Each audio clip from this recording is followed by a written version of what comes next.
Hello दोस्तों, आप सबका स्वागत है एक बार फिर से एस्ट्रो गुरु चैनल पर। आप सभी के लिए आज एक और टैरो सेशन लेकर मैं आ गया हूं और आज का विषय है कि एक्स्ट्रा मैरिटल अफेयर या एक्स्ट्रा अफेयर के रिलेशनशिप्स कैसे रहेंगे। अगर आपके जीवन में किसी एक के साथ आपका संबंध है, शादी हो गई है और आपका किसी और के साथ भी संबंध बन गया है, यानी एक एक्स्ट्रा मैरिटल अफेयर हो गया है, तो फिर वो रिलेशन जो एक्स्ट्रा मैरिटल अफेयर वाला है वो कैसा चलेगा, ठीक है, उसके बारे में आज की रीडिंग बेस्ड रहेगी। और आज की रीडिंग के लिए दो पाइल्स को बनाया गया है जिनके सिंबॉलिक्स आपकी स्क्रीन के ऊपर अब एक साथ दिखाए जा रहे हैं। 3 of swords pile number 1, 10 of swords pile number 2। ये दो कार्ड्स आपके सामने आपकी स्क्रीन पर हैं। दोनों ही कार्ड्स नकारात्मकता को दिखाते हैं, एक निगेटिविटी शो आउट करते हैं। और ये निगेटिविटी इसलिए, मतलब इन कार्ड्स को इसलिए चूज़ किया है आज मैंने, क्योंकि कहीं ना कहीं अगर एक एक्स्ट्रा मैरिटल अफेयर हो जाता है और तो कहीं ना कहीं वो एक ट्रायंगल हो जाता है और ट्रायंगल नेगेटिव हो जाता है, तो इस वजह से इन कार्ड्स को चूज़ किया गया है। तो फिलहाल जो भी है, जैसे भी है, आपके सामने है और जो आपको पहली नज़र में ठीक लगे या पसंद आ जाए उसे अपनी पाइल मानिए। अकॉर्डिंगली आज की रीडिंग को देखिए, ये आपके साथ रेजोनेट करेगी। हर बार की तरह इस बार भी टाइम स्टैम्प्स को डिस्क्रिप्शन और कमेंट सेक्शन दोनों जगह दिया गया है। अपनी रीडिंग पर, अपनी पाइल की रीडिंग पर डायरेक्ट पहुँचने के लिए टाइम स्टैम्प पर क्लिक करिए, वीडियो आगे चला जाएगा और आप डायरेक्टली अपनी पाइल की रीडिंग पर पहुँच जाएंगे। मुझसे आज जो लोग पहली बार इस चैनल पर जुड़े हैं उनका मैं एस्ट्रो गुरु चैनल पर बहुत बहुत स्वागत करता हूं। आप सभी इस चैनल को सब्सक्राइब जरूर करिए, बेल आइकन भी प्रेस करिए, क्योंकि जब आप बेल आइकन प्रेस करते हैं तो नए वीडियोस की नोटिफिकेशन आपके फ़ोन पर आनी शुरू हो जाती हैं। और मेरे रेगुलर व्यूवर्स और सब्सक्राइबर्स, आप सभी के सहयोग और प्यार के लिए बहुत बहुत आभार। यहाँ मैं एक अनाउंसमेंट और करना चाहूँगा कि एस्ट्रो गुरु चैनल पर मेंबरशिप का प्रोग्राम भी शुरू किया गया है, यानी चैनल को ज्वाइन करने का ऑप्शन जो यूट्यूब हमें प्रोवाइड करता है वो भी शुरू कर दिया गया है। तो आप चैनल को ज्वाइन कर सकते हैं, एक मेंबरशिप अक्वायर कर सकते हैं बहुत ही मिनिमम अमाउंट पे करके। मेंबरशिप अगर आप लेते हैं तो आपको जो सबसे बड़ा बेनिफिट मिलेगा वो ये मिलेगा कि हमारे जो भी वीडियोस एस्ट्रो गुरु चैनल पर पब्लिश हो रहे हैं ये एक शेड्यूल्ड टाइम पर ही पब्लिक होते हैं और शेड्यूल्ड टाइम से पहले मेंबर्स के लिए ये हमेशा अवेलेबल रहेंगे। तो ये बेनिफिट आपको मिलेगा कि आप पब्लिक होने से पहले ही वीडियो देख पाएंगे और उसका लाभ उठा पाएंगे। तो आप अगर चाहें तो ये कर सकते हैं ज्वाइन। और अगर आप ज्वाइन करते हैं और ज्वाइनिंग की जो भी फीस आप पे करते हैं उससे मुझे हेल्प मिलेगी और उस हेल्प के लिए मैं आपका अग्रिम आभारी जरूर हूँ। और आगे बढ़ने से पहले आपको फिर याद दिला दूं कि मैं एक प्रोफेशनल एस्ट्रोलॉजर, एक प्रोफेशनल टैरो रीडर भी हूं। तो आपकी स्क्रीन पर ये नंबर जो आ रहा है इसके ऊपर आप संपर्क कर सकते हैं अगर आपको अपने लिए एक पर्सनल टैरो रीडिंग सेशन चाहिए या अपनी कुंडली आप मुझे दिखाना चाहते हैं। यह व्हाट्सअप नंबर है, तो इस पर कॉल नहीं करना है, इस पर मैसेज करिए। मैसेज के थ्रू सारी इन्फॉर्मेशन मेरी टीम मेंबर आपको प्रोवाइड करेगी और आपकी हेल्प करेगी मेरे साथ आपके सेशन को बुक करने में। तो चलिए आज की रीडिंग को शुरू करते हैं और आपकी पाइल में मिलते हैं।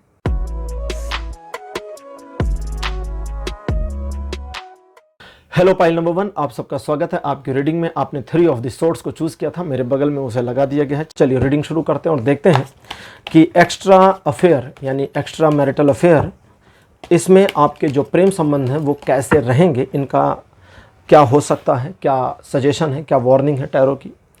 पहला कार्ड आपके लिए अपीयर है king of wands. Second position पर आपके लिए है 7 ऑफ पेंटिकल्स। कार्ड नंबर 3 आपके लिए है queen of swords. Card number 4 आपके लिए है 5 ऑफ वॉन्ड्स और अंतिम कार्ड आपके लिए अपीयर हुआ है 10 ऑफ पेंटिकल्स। तो 5 कार्ड्स अपीयर, 2 पेंटिकल हाउस से हैं, 2 वॉन्ड हाउस से हैं, 1 सॉर्ड हाउस से हैं। देखिए, बात हो रही है एक्स्ट्रा अफेयर की। तो एक्स्ट्रा अफेयर वाले मामले में आप एक उलझन में दिखते हैं। थोड़ा पास्ट की बात करें तो आप काफ़ी सोफिस्टिकेटेड रहे हैं अपने जीवन में और आपने सोचा नहीं था कि किसी एक्स्ट्रा अफेयर में आप इन्वॉल्व होंगे या इन्वॉल्व हो जाएंगी, लेकिन परिस्थितियां ऐसी बनी जिसकी वजह से चाहते या ना चाहते हुए भी आपको इसमें इन्वॉल्व हो जाना पड़ा, या ये कहें कि ये सिचुएशन आपके जीवन में आ गई। लेकिन रीडिंग कहती है कि भाई सिचुएशन बन तो गई एक्स्ट्रा अफेयर की, लेकिन उस एक्स्ट्रा अफेयर को पूरी तरह से एक्सेप्ट करने में आप ही कच्चे रह गए या कच्ची रह गई और आपने स्वयं को इस चीज़ में काफ़ी कंफ्यूज्ड बड़े लंबे टाइम से पाया है कि ये सिचुएशन सही है नहीं सही है। हालांकि आप इससे खुद को निकाल नहीं पा रहे, कुछ मामलों में आप इसमें बहुत ज़्यादा आगे भी नहीं जा पा रहे। तो एक ऊहापोह की स्थिति, एक उलझन की स्थिति दिखती है। जैसे मेरी रीडिंग बता रही है कि लगभग 70% लोग जो पाइल नंबर 1 में हैं उनके एक्स्ट्रा मेरिट मतलब पाइल नंबर 1 जिन्होंने चूज़ किया है उसमें जिनके एक्स्ट्रा अफेयर्स हैं उनमें उन लोगों में 70% ऐसे हैं जो इस एक्स्ट्रा अफेयर के बारे में इतना अश्योर हैं कि मुझे आगे क्या करना चाहिए, बिल्कुल अश्योर हैं कि भाई इस रिलेशन में अब आगे मुझे ये स्टेप उठाना है। लेकिन प्रॉब्लम यह है कि बड़े लंबे टाइम से ये अश्योरेंस मन में होने के बावजूद वो स्टेप उठा नहीं पा रहे। अब चूंकि उस स्टेप को उठा नहीं पा रहे तो फिर एक डिस्टर्बिंग सिचुएशन बनती है अपने नए पार्टनर, चूंकि वो अफेयर वाले पार्टनर है तो उनके साथ में, जहां आपके बीच चीज़ें थोड़ी कॉन्फ्लिक्ट वाली दिखती हैं। अब टोटल सभी की बात कर रहा हूं 100% की। ये कॉन्फ्लिक्ट तो सभी के लिए बना है और इस कॉन्फ्लिक्ट के चलते आप इस रिलेशनशिप का एक सही भविष्य नहीं देख पा रहे या बना पा रहे या पहुंच नहीं पा रहे। क्यों? क्योंकि कई बार आपको ऐसा दिखता है, जब आप पीछे से देखते हैं तो आपको दिखता है कि नहीं चीज़ें पॉजिटिव हैं, अच्छी हैं, हम दोनों एक साथ आ सकते हैं। लेकिन जब आप वर्तमान और पास्ट का अध्ययन करते हैं, वर्तमान और भूतकाल का अध्ययन करते हैं तो आपको समझ में आता है कि नहीं, इतना आसान भी नहीं है सिचुएशन में आगे बढ़ना। आज की ओरेकल डेक लेते हैं हम और देखते हैं कि ओरेकल डेक हमें क्या इन्फॉर्मेशन देती है। आज की ओरेकल डेक है ओरेकल यौगिक पाथ। इस डेक को मैं काफ़ी समय बाद इस्तेमाल कर रहा हूं। देखते हैं ओरेकल डेक क्या इन्फॉर्मेशन देती है। पहला कार्ड आपके लिए अपीयर हुआ है, यह है आत्मन। सेकंड नंबर पर आपके लिए कार्ड है सीता। कार्ड नंबर 3 आपके लिए है तमस। कार्ड नंबर 4 आपके लिए है वात और अंतिम कार्ड आपके लिए है पार्वती, देवी पार्वती। तो ओरेकल डेक यहाँ जो इन्फॉर्मेशन दे रही है उसको अब हम ठीक से थोड़ा समझेंगे। सबसे पहली ओरेकल डेक इन्फॉर्मेशन देती है कि स्वयं में गिल्ट लेना बंद कर दें, क्योंकि भाई देखो जो होना था हो गया। अगर आप कहते कि भाई हमें एक्स्ट्रा मैरिटल अफेयर में नहीं जाना था, ये अतिरिक्त संबंध मुझे नहीं चाहिए था, लेकिन हमारी ज़िंदगी में सिचुएशन ही ऐसी चल रही थी कि ये बन गया और हमें पता ही नहीं चला बन गया, तो ठीक है ना, फिर इसको स्वीकार कर लीजिए। रीडिंग कहते हैं कि इसकी गिल्ट नहीं लेनी है, पहली बात। दूसरी, करंट में आपके जो लाइफ पार्टनर हो, जिनके साथ आपका विवाह हुआ है, उनके प्रति कोई वैमनस्यता का भाव नहीं रखना। वे अच्छे हैं बुरी हैं इससे लेना देना नहीं है, ठीक है। उसको वो देखो हर किसी का अपना नेचर होता है, तो वो अच्छे बुरे, अच्छी बुरी, उसकी कैटेगरी, उसका पैरामीटर, उसका नेचर वो एक साइड में, लेकिन आपका अपना माइंडसेट है कि मुझे उनके बारे में निगेटिव माइंडसेट नहीं रखना है। लेकिन रीडिंग कहती है कि उस निगेटिव माइंडसेट का क्या करें, जो ऑटोमेटिकली बनी हुई है उसे स्वीकार करिए कि भाई इस इंसान का नेचर ही बुरा है। हम इसके बारे में बुरा नहीं सोच रहे हैं, लेकिन इसका नेचर बुरा है तो हम क्या कर सकते हैं, ठीक, सिंपल सी बात है। क्योंकि रीडिंग कह रही है कि अगर आप अपने करंट पार्टनर के बारे में बुरा सोचते रहे या बुरा सोचती रहीं तो ये आपके मन पर भारी पड़ जाएगा, और जब ये मन पर भारी पड़ेगा तो कहीं ना कहीं आपको गिल्ट आएगी कि बुरा तो हम भी कर रहे हैं, कौन सा हम ही बहुत अच्छे दूध के धुले हैं। तो ये कंपैरिजन ना हो, ये गिल्ट ना हो, इसके लिए थोड़ा ध्यान रखने की ज़रूरत है। देवी सीता वे कहती हैं स्वयं को स्वयं की तरह रखो, स्वयं में स्वयं को स्थापित करके देखो, यानी कि अपनी पर्सनैलिटी को पहले अपहोल्ड करो, अपने ऑरा को अपहोल्ड करो और किसी भी दूसरे के लिए स्वयं को मत बदलो। दैट मीन्स सीता देवी सीधा सीधा कहती हैं कि अगर ये अफेयर इसलिए है क्योंकि तुम्हें जीवन में प्यार नहीं मिला और तुम किसी और से प्यार की उम्मीद कर रहे हो तो कर सकते हो, लेकिन इसलिए इस अफेयर में नहीं रहना है कि तुम्हें अपने पुराने साथी से बदला लेना है। इसको ध्यान रखिएगा। कई बार होता है कि भाई लाइफ पार्टनर का कहीं एक अफेयर चल रहा है और दूसरे पार्टनर को पता चला तो उसने सोचा कि अब हम भी अफेयर करेंगे, तो बदला लेना हुआ, ठीक, ये नहीं करना। करंट पार्टनर की ओर से प्यार नहीं आ रहा और मन में आया कि हम किसी और के साथ इन्वॉल्व हो जाएंगे और इसको सबक सिखाएंगे, तो ये भी बदला लेना हुआ। बदला नहीं लेना है, वो कहती बदला नहीं लेना है। अगर तुम इसमें इन्वॉल्व हुए हो सिर्फ इस वजह से क्योंकि परिस्थिति जन्य तुम इन्वॉल्व हो गए, यानी कि सिचुएशन ही ऐसी थी कि आप इन्वॉल्व हो गए हैं, तो कहते हैं कि फिर उस मामले में आप ज़्यादा कुछ नहीं कर सकते और स्वयं को स्थिर करने की ज़रूरत है। आगे तमस का कार्ड और वात का कार्ड कहता है जो एंजाइटी मन में बनती है, जो एंजाइटी आपके अंदर जनरेट हो रही है, उस एंजाइटी से आपको ओवरकम करना है, क्योंकि ये सिचुएशन आपको आगे बढ़ने में मदद नहीं करने वाली। देवी पार्वती कहती हैं कि स्वच्छंदता का ये अर्थ नहीं है कि तुम कुछ भी कर जाओ, यहाँ पर चूँकि 2 स्पिरिचुअल देवियाँ हमारे पास हैं, तो वे आपको थोड़ा अध्यात्म की या नैतिकता की बातें भी बताएंगी, स्वाभाविक है। लेकिन रीडिंग को हम न्यूट्रल रख रहे हैं, मतलब मैं यहाँ बायस नहीं चल रहा हूँ, ठीक है। बायस का मतलब हुआ कि मैं आपको ये नहीं बताने वाला कि अरे वाह बहुत बढ़िया आपका एक एक्स्ट्रा मैरिटल अफेयर है, न ये कहने वाला हूँ कि अरे बहुत बुरा, आप बहुत बुरे इंसान हैं कि आपका एक एक्स्ट्रा मैरिटल अफेयर है। नहीं, आपको अच्छाई और बुराई के पैमाने से दूर रखा है, और जो नेचुरल रीडिंग आ रही है, जो न्यूट्रल रीडिंग आ रही है, वही आपको बता रहा हूँ। तो देवी कहती हैं कि स्वयं को इस पूरे मामले में थोड़ा सा कंट्रोल्ड करना है और स्वच्छंदता में नहीं जाना है। स्वच्छंदता मतलब इस माइंडसेट, पहला तो एक आया कि आपको बदले में नहीं जाना, अब दूसरा कहते हैं स्वच्छंदता में नहीं जाना है। स्वच्छंदता का मतलब होता है कि जैसे आजकल काफ़ी लोग सोचते हैं ना कि अगर हमारे एक से ज़्यादा पार्टनर के साथ में फिजिकल रिलेशनशिप हैं तो फिर हम बहुत प्रोग्रेसिव हैं। ऐसा कुछ नहीं है, ये कोई प्रोग्रेसिवनेस नहीं है, ये मूर्खता है, ठीक है। इसको प्रोग्रेसिवनेस नहीं कहते।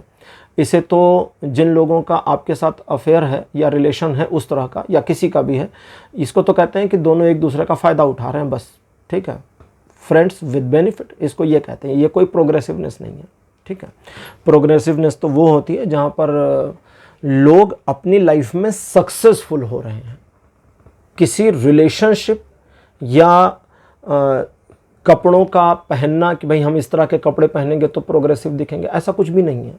आजकल जैसे अभी मैं एक टीवी पर न्यूज़ देख रहा था, G7 में हमारे प्राइम मिनिस्टर मोदी जी गए थे, और वहाँ पर कैनेडियन प्राइम मिनिस्टर के साथ एक प्रेस कॉन्फ्रेंस में वे शामिल थे, और वहाँ पर वे हिंदी में बोल रहे थे।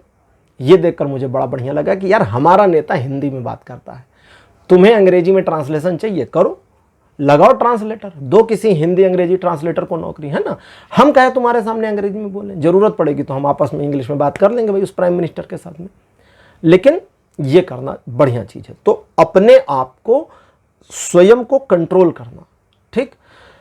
स्वच्छंदता वो हो जाती है जहां पर आप स्वयं को सिर्फ साबित करने के लिए कुछ करना चाहते हैं, तो कहती हैं कि वो गलत है, वो मत करो। लेकिन अब यहां पर है कि भाई संबंध कैसे रहेंगे, भविष्य क्या है इसका। रीडिंग हमारी ये है कि भाई ये संबंध रहेंगे कैसे, सिचुएशन तो बहुत समझ ली। अब रीडिंग कहती है कि देखो ये संबंध कैसे रहेंगे, बहुत कुछ डिपेंड करता है कि तुम्हारे एक्शन और रिएक्शन क्या है। क्योंकि अगर तुम्हारे एक्शन और रिएक्शन पर तुम्हारा कंट्रोल नहीं है तो तुम कुछ सही डिसीजन पर नहीं पहुंच रहे, और जब तुम सही डिसीजन पर नहीं पहुंच रहे तो ना सही निर्णय हो रहा है, ना सही आउटपुट आ रहा है। इसलिए करना क्या है वो समझे। इस मामले पर अगर आप फंसे नहीं हैं, दो सिचुएशन होती है ना कि भाई एक तो हम एक्स्ट्रा मैरिटल अफेयर में फंस गए, हमें नहीं होना था लेकिन हम फंस गए, अब क्या करें। उस वाले मामले में रीडिंग कहती है कि इसे तुरंत क्लोज करो, सामने वाले की फीलिंग की बिल्कुल परवाह मत करो, उसे बुरा लगेगा या भला भाड़ में जाए दूसरा, ठीक, रोए गए ऐसी की तैसी में। दुनिया में तो बहुत सारे लोग रो रहे हैं, हम सबके आंसू थोड़ी पोंछ सकते हैं, तो इसके भी नहीं पोंछेंगे, पहला काम। दूसरा, हर तरह का कम्युनिकेशन बंद कर दो। जब ये कहते हैं हर तरह का कम्युनिकेशन बंद करो तो इसका मतलब सिर्फ इतना नहीं है कि उसके साथ बंद करो। अगर बीच में कोई कॉमन फ्रेंड है जो आपकी बातें उस तक, उसकी बातें आप तक पहुंचा सकते हैं, उनके साथ भी कम्युनिकेशन ड्रॉप कर दीजिए। और अगर नहीं ड्रॉप कर सकते, कई बार होता है ना कि भाई हमारे बहुत बेस्टी हैं, नहीं ड्रॉप कर सकते, तो उसको बता दीजिए कि उसके बारे में मुझसे बात मत करना, हमारा इनका मैटर हो गया क्लोज। और अगर तुमने उसके बारे में आकर हमें बताया कुछ भी, ठीक, कि उसके बाल बढ़ गए हैं, कटवा नहीं रहा या कटवा नहीं रही, तो उसी दिन से हमारा तुम्हारा कम्युनिकेशन बंद। मुझे नहीं जानना वो ठीक है नहीं ठीक है, गिर पड़े, चोट लगे, हॉस्पिटल जाए, खुश हो, अरबपति बन जाए, भिखारी बन जाए, मुझे लेना देना नहीं है, मुझे इंफॉर्मेशन नहीं चाहिए, क्लियर बता दीजिए। अब आगे कहता है यहां तक अगर कर ले गए तो अपने आप में एक गिल्टफुल अहंकार लेना है। थोड़ा सा अजीब आंसर आ रहा है। कहता अपराध की भावना तो फील हो सकती है कि भाई हमने सामने वाले का दिल तोड़ दिया, तो कहता ठीक है, स्वीकार कर लो इसे और इसका घमंड एक्सेप्ट कर दो। अब देखिए, मैं बहुत बार रीडिंग में बताता हूँ अहंकार मत करिए, लेकिन कहीं कहीं कुछ अलग आ जाता है तो वो भी बता देता हूँ। तो रीडिंग कहती है कि इस अहंकार को, इस ईगो को एक्सेप्ट करो कि हाँ मैंने ही उसका दिल तोड़ा, मैंने ही इस रिलेशन को डंब कर दिया। और इसे जब अहंकार, अब अहंकार की तरह लेने को क्यों करें, क्योंकि जब अहंकार की तरह ले लिया जाएगा तो हम अहंकार को पकड़ पाते हैं अहंकार छोड़ना मुश्किल होता है, ठीक है।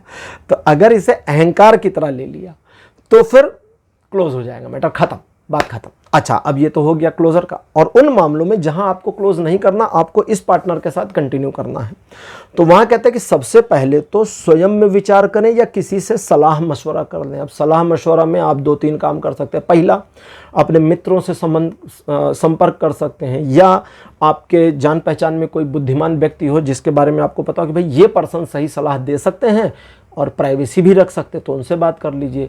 या फिर किसी ऐसे से बात करिए जो आपको थोड़ा पास्ट और फ्यूचर, जैसे हम लोग हैं, एस्ट्रोलॉजर हैं, टैरो रीडर हैं, इस तरह के व्यक्ति से बात कर लीजिए कि इसका फ़ायदा ये होता है कि भाई हम लोग अननोन पर्सन हैं, ठीक, आप हमको डायरेक्टली नहीं जानते, हम आपको डायरेक्टली नहीं जानते, आप हमारे क्लाइंट हैं। और जब हम पर्सनल रीडिंग करते हैं तो क्लाइंट की प्राइवेसी का बहुत ज़्यादा ध्यान रखते हैं। जैसे आप इतने दिन से मेरे साथ अगर जुड़े हैं तो मेरे किसी क्लाइंट का नाम आपको नहीं पता होगा, आपको ये भी नहीं पता होगा कि कौन सेलिब्रिटी या कौन फिल्म स्टार या कौन टीवी स्टार या सरकारी अफसर में कौन, मतलब नामी गिरामी लोगों में कौन मेरे क्लाइंट हैं, नहीं पता होगा, क्योंकि हम डिस्क्लोज ही नहीं करते, उनके साथ फ़ोटो भी नहीं खिंचवाते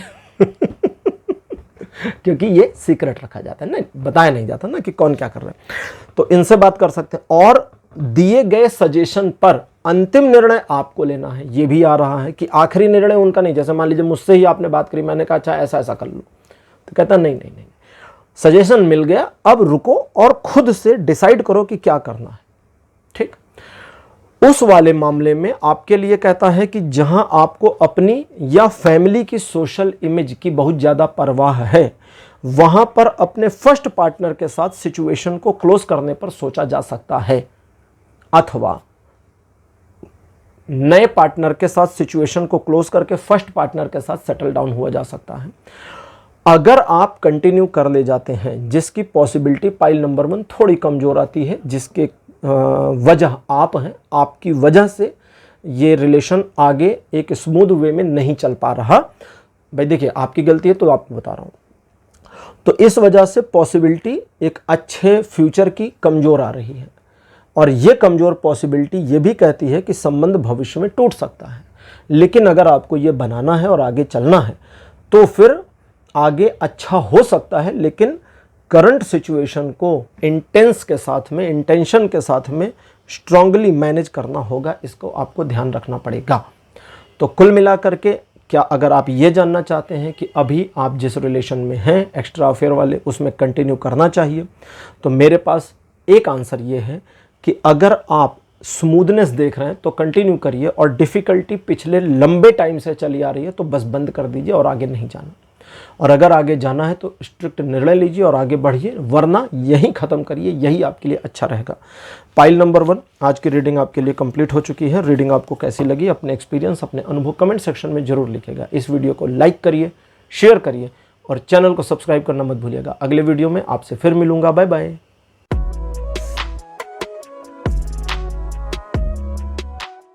हेलो पाइल नंबर 2, आप सबका स्वागत है। आपकी रीडिंग में आपने 10 ऑफ सोर्ड्स को चूज़ किया था, मेरे बगल में लगा दिया गया है। 10 ऑफ सोर्ड्स अपने आप में बड़ा प्यारा कार्ड है। एक इंसान जो ज़मीन पर गिरा पड़ा है और उसके ऊपर 10 तलवारें घोंपी गई हैं। ये दिखाता है कि उस व्यक्ति को बहुत बुरी तरह धोखा दिया गया है, और वो भी पीछे से धोखा दिया गया है, ना कि सामने से। धोखेबाज अक्सर पीछे से धोखा देते, सामने से धोखा देना पॉसिबल होता नहीं है। लेकिन साथ ही साथ ये कार्ड ये भी दिखाता है कि ये जो सिचुएशन इतनी खराब हुई है, इसी के जीवन में ये बेहतर हो जाएगी आने वाले समय में। तो ये अंत नहीं है, बस एक चैप्टर का क्लोजर है। इसके बाद नया चैप्टर जरूर शुरू होगा। ये कार्ड यही इंफॉर्मेशन हमेशा देता है। चलिए रीडिंग को शुरू करते हैं और देखते हैं कि एक्स्ट्रा अफेयर आपके संबंध आगे कैसे रहेंगे और आपको क्या करना चाहिए, इस पर टैरो क्या गाइडेंस देते हैं। पहला कार्ड आपके लिए अपीयर हुआ है 3 ऑफ कप्स। कार्ड नंबर 2 आपके लिए है page of wands. Card number 3 आपके लिए है queen of cups. 4th number पर 10 ऑफ सोर्ड्स आ गया, और अंतिम कार्ड आपके लिए अपीयर हुआ है द हेरमिट। पहला सवाल मेरे कार्ड ये पूछना चाहते हैं आपसे कि आप एक एक्स्ट्रा अफेयर में हैं, ठीक है, हैं। क्या आपने सही पार्टनर चुना है? और ये प्रश्न वर्तमान के लिए है। ये मत कहिएगा कि भाई हमने सही चुना था लेकिन अब गड़बड़ हो गई। क्योंकि रीडिंग तो यही दिखा रही है कि चुनाव तो सही किया था लेकिन हो गई गड़बड़, क्योंकि ऐसा दिखता है कि आपके एक्स्ट्रा अफेयर वाले पार्टनर अपनी लाइफ में चीज़ों को क्लोज करके आगे नहीं आना चाहते या नहीं आना चाहती। तो ये रिलेशनशिप का वैसे कोई फ्यूचर नहीं है, ये क्लियर आप समझ लीजिए। इस रिलेशनशिप में चीज़ें पॉजिटिव चल सकती हैं, जितना आप अपनी साइड से चलाएं वो अपनी साइड से। और आसान कर देता हूँ, दोनों दूर दूर रहें, दूर दूर रहकर चीज़ों को पॉजिटिवली चलाएं, जब मिले चीज़ें पॉजिटिव चलें और उसके बाद फिर दूर दूर चले जाएं। एक साथ जुड़कर आगे चलने का रास्ता नहीं है, आगे चलने का ख्वाब सपना छोड़ दीजिए और एक लव बर्ड्स की तरह से, प्रेमी पंछी होते हैं ना, कभी कभी मिलते हैं, रोज मिलते हैं, 10 दिन में मिलते हैं, उस तरह से, यानी एक अफेयर रिलेशनशिप अगर चलाना चाहते हैं तो उसके लिए कहता है ठीक है चलो कोई दिक्कत नहीं, ये तो चलता रहेगा, लंबे टाइम तक चलेगा। लेकिन इस रिलेशनशिप का कोई फ्यूचर वगैरह चाहते हैं कि भाई हम दोनों साथ आ जाएं, शादी कर लें, अपने करंट पार्टनर को छोड़ करके एक साथ आ जाएं, ये सब पॉसिबल नहीं है। इसको क्लियर समझ लीजिए। आप कितने भी अच्छे थे, कितने भी आप अच्छी थी, चीज़ों को आपने कितना भी पॉजिटिव लिया, लेकिन उसका नतीजा अंत में निकला क्या? ढाक के 3 पात। इस चीज़ को ध्यान रखिए। आज के ओरेकल डेक लेते हैं, ओरेकल यौगिक पात। मुझे ऐसा लग रहा है कि पाइल नंबर 2 की रीडिंग बहुत ज़्यादा लंबी नहीं चलेगी क्योंकि सब कुछ तो इन्होंने इन्फॉर्म कर ही दिया है ना, एक तरीके से। चलिए देखते हैं ओरेकल कार्ड्स क्या इन्फॉर्मेशन देते हैं। कार्ड नंबर 1 आपके लिए अपीयर हुआ है काफ। कार्ड नंबर 2 आपके लिए है समाधि। 3rd नंबर पर आपके लिए है अहिंसा। कार्ड नंबर 4 आपके लिए है ललिता त्रिपुर सुंदरी। ललिता त्रिपुर सुंदरी देवी हैं, 10 महाविद्या में 10 देवियां हैं, उनमें से एक। इनके बारे में अगर आप एडिशनल इन्फॉर्मेशन चाहते हैं तो वीडियो लिंक नीचे डिस्क्रिप्शन में दिया है, आप जाकर देख सकते हैं। अंतिम कार्ड आपके लिए जो अपीयर हुआ है, this one is Hanuman. Shri Hanuman ji आ गए। देखिए यहाँ पर जो रीडिंग में देवी देवताओं के कार्ड आ रहे हैं, इनका उस तरह के एक्चुअल डाइटी यानी एक्चुअल देवता से संबंध नहीं होता है, वरना आप कहेंगे भाई एक्स्ट्रा मैरिटल रिलेशनशिप के रीडिंग में हनुमान जी आ गए, ये कैसे पॉसिबल हो? तो ब्रह्मचारी, देखिए उनकी एनर्जीज कनेक्ट होंगी और वे अपनी एनर्जी के थ्रू जो गाइडेंस देना चाहते हैं वो दे देंगे, क्योंकि ये दुनिया देख तो वो भी रहे हैं। दुनिया में अगर एक्स्ट्रा अफेयर चल रहा है तो ऐसा तो है नहीं कि हनुमान जी को नहीं पता। जैसे बहुत सारे लोग क्या करते हैं, आपने कई बार देखा होगा, कुछ लोग होते हैं मंगलवार और शनिवार को नॉनवेज नहीं खाते, अंडा नहीं खाते। कहते क्यों? कहते मंगलवार और शनिवार हनुमान जी का दिन है। बहुत सारे लोग मंगल, बृहस्पति और शुक्रवार को नहीं खाते, बोलते हनुमान जी का, भगवान विष्णु का और देवी दुर्गा का दिन है। तो मैं उनसे एक सवाल बहुत पहले पूछ भी लेता था, मैं कहता था आपको क्या लगता है बाकी दिन हनुमान जी आंखें बंद किए रहते हैं क्या, कि बुधवार को नॉनवेज खाओगे, बजरंगबली को नहीं पता? उनको तो पता है ना। अगर व्रत है, पूजा पाठ कर रहे हैं, मंदिर जाना है, एक कोई रिचुअल फॉलो कर रहे हैं, तब तो ठीक है, अवॉइड कर दीजिए। लेकिन कोई रिचुअल फॉलो नहीं कर रहे, खाली दिन का बिराव कर रहे हैं, दिन की वजह से आप परहेज कर रहे हैं, तो उसका तो कोई लेना देना नहीं है। यूट्यूब पर एक वीडियो मुझे, नहीं यूट्यूब पर नहीं, इंस्टाग्राम पर एक रील मुझे मिली थी। एक लड़का, मतलब कार्टून रील थी कि यमराज के यहाँ अर्जी लगाता है कि भगवान आपने नरक में भेज के गलती कर दी, तो यमराज उसको ले जाते, कहते चलो देखो यहाँ आलू का पौधा लगाया था, क्या निकला? बोलता आलू। बोलते यहाँ मैंने एक पौधा लगाया था, क्या निकला? बोले ये निकला। बोले यहाँ क्या निकला? बोला कुछ नहीं। तो कहते यहाँ देखो देखो कोई पौधा तो होगा। लड़का कहता है कुछ नहीं। बोले मैंने बहुत साल पहले यहाँ अंडा दबाया था। तो लड़का कहता है अरे अंडे से पौधा थोड़ी निकलता। बोले बिल्कुल, अंडा खाने वालों को खुद को वेजिटेरियन नहीं समझना चाहिए। चलिए रीडिंग पर आते हैं, हंसी मजाक तो चलता रहेगा। काफ का कार्ड कहता है कि इस रिलेशनशिप से नाखुश भी हैं और नाखुशी को दिखा भी नहीं पा रहे, नाखुशी को रिफ्लेक्ट भी नहीं कर पा रहे, और ऐसा दिखता है कि आप समय का इंतजार कर रहे हैं।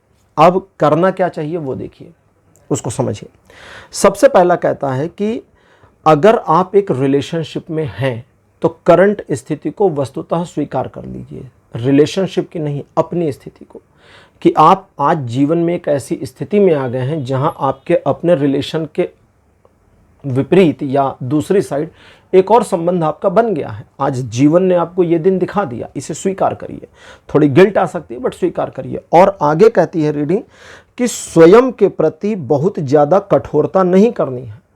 थोड़ा सॉफ्ट पेश आना है अपने साथ में। कई बार हम अपने साथ बहुत ज़्यादा कठोरता से पेश आते हैं कि भाई हमारी गलती है, या हमारे पार्टनर को, हमारे नए पार्टनर को ये हमसे चाहिए, हमने ये नहीं दिया, वो नाराज़ हो गई, वो नाराज़ हो गया, वो हमसे बात नहीं कर रहे, उसने हमें ब्लॉक कर दिया। बढ़िया दुनिया भर के नाटक चलने शुरू हो जाते हैं एक्स्ट्रा अफेयर में भी। तो कहते हैं उसकी गिल्ट नहीं लेनी है। ठीक, अगर कोई गिल्ट बनी है तो उसे मान ली शुरू की इनिशियल स्टेज की, लेकिन अब जो कंटिन्यू चल रहा है वर्तमान में, इसकी कोई गिल्ट विल्ट मत लीजिए, क्योंकि ये आपकी गलती नहीं है, पहला। दूसरा, वर्तमान सिचुएशन को जितना एक्सेप्ट करेंगे और अपने ऊपर प्रेशर नहीं आने देंगे, दबाव स्वयं पे मत बनाएं, तो आप स्वयं को एक नए कलेवर में, एक नई पर्सनालिटी फॉर्मेट में देखना शुरू करेंगे, जहां आप अब डिसाइड करेंगे कि ये रिलेशनशिप मुझे क्या देता है, मैं इस रिलेशनशिप को क्या दे रहा हूं, और फ्यूचर में मुझे इस रिलेशनशिप से क्या मिल सकता है या नहीं मिलेगा। रीडिंग कहती है अगर आप इस कंडीशन को समझना शुरू करते हैं, इस कंडीशन को एनालाइज करते हैं और इस कंडीशन पर काम करते हैं कि भाई क्या होगा क्या नहीं, अल्टीमेटली ये रिलेशन मेरा जा कहाँ रहा है, तो आप इस नतीजे पर पहुंचेंगे कि कहीं नहीं जा रहा। जो कहीं नहीं जा रहा उसे क्लोज कर दीजिए, ये ज़्यादा समझदारी होगी। और अब आप में से कुछ लोग हैं, रीडिंग कहती जानना चाहेंगे कि अगर हमें कंटिन्यू करना है तो क्या करें। तो कहता है कि अपने पार्टनर को कदम उठाने दीजिए, अपने पार्टनर को इस मामले में आगे आने दीजिए, क्योंकि जब तक वो अपनी साइड से चीज़ों को मैनेज ना करें, सॉर्ट आउट ना करें, आपके करने का फ़ायदा नहीं दिख रहा है। इसलिए उसे पूरी तरह से आपके साथ कनेक्ट होने दीजिए, उसे स्टेप्स उठाने दीजिए और पीछे पीछे आप स्टेप्स उठाइए, तो चीज़ें पॉजिटिवली जा सकती हैं। लेकिन प्रॉब्लम यह है कि उसे क्या स्टेप उठाना है पता नहीं, आपको क्या स्टेप उठाना है आपको नहीं पता, दोनों के दोनों कंफ्यूज दिख रहे हैं। इस कंफ्यूजन की स्थिति में आप इस रिलेशन में चीज़ों को पॉजिटिव होते हुए नहीं देख पाएंगे। कई बार लोगों को लगता है कि नेगेटिव रीडिंग कर रहा हूँ, लेकिन मैं ना नेगेटिव करता हूँ ना पॉजिटिव, जो आता है वो बता देता हूँ। तो ओवरऑल समझिए, ये रिलेशनशिप का फ्यूचर नहीं दिख रहा, इस रिलेशनशिप में सचमुच में कोई भविष्य नहीं है। और अगर आप भविष्य न होने के बावजूद, चूंकि आपको अच्छा लग रहा है या आप इन्वॉल्व रहना चाहते हैं और इस रिलेशन को चलाते हैं, तो ये चलेगा तो, लेकिन स्मूथली नहीं चलने वाला। ठीक है, ये उतार चढ़ाव के साथ चलेगा, झगड़े झंझट करते हुए चलेगा, दिल को दुखाते हुए चलेगा, और कई मर्तबा आपको ऐसा भी फीलिंग में आएगा जो पहले भी आपकी फीलिंग में आ चुका है कि मेरे पार्टनर के द्वारा, मेरे नए पार्टनर के द्वारा मुझे लगातार धोखा दिया जा रहा है, लॉयल्टी की कमी है, कमिटमेंट का पता आता नहीं, फ्यूचर क्या होगा उसके बारे में तो बात ही मत करो। तो ये चीज़ कंटिन्यूअस जारी रहेगी आपके लिए। इसलिए स्वयं को शांत रखें, स्वयं पर विचार करें, अपनी एक्टिविटीज़ पर विचार करें कि आप क्या कर रहे हैं, क्या आपको यही करना था, क्या आप सचमुच इस रिलेशन को चाहते हैं। अगर हाँ तो ठीक है, कंटिन्यू कर लीजिए। और अगर आपका एनालिसिस आता है कि नहीं मुझे ये रिलेशन चाहिए नहीं था लेकिन बन गया, फॉर्चुनेटली कहें या अनफॉर्चुनेटली कहें लेकिन बन गया, तो रीडिंग कहती है कि जो बन गया उसे लेकर अपने ऊपर कठोरता पूर्वक कार्यवाही ना करें, स्वयं को पनिश ना करें, स्वयं को दर्द और तकलीफ ना दें, बल्कि माने कि ये जीवन का अंग था और चलता गया। अब अगर इस रिलेशन को बंद कर देते हैं, आपने रीडिंग देख ली, पिछले काफ़ी टाइम से परेशान थे, आपने कहा ठीक है यार कृष्णा सर की रीडिंग आई थी, हम बंद कर रहे हैं।